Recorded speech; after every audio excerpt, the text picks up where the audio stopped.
A new study published in the journal Advanced Optical Materials is the first to show graphene can replace indium tin oxide (ITO) in an electronic or optical device.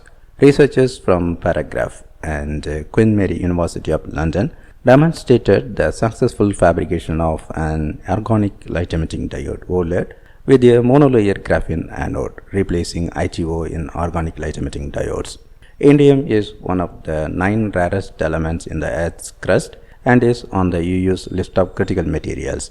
However, it is widely used, mostly in the form of indium tin oxide (ITO), and a key part of the touch screens on our mobile phones and computers.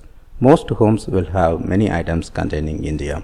It is used in flat screen TVs, solar panels, as well as LED lights in our homes.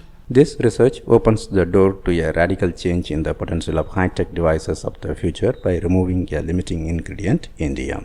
The researcher says that their paper is the first paper in the world to demonstrate that graphene can replace ITO in an electronic optical device.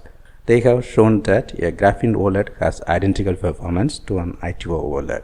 ITO OLEDs are widely used as the touch screens on our mobile phones.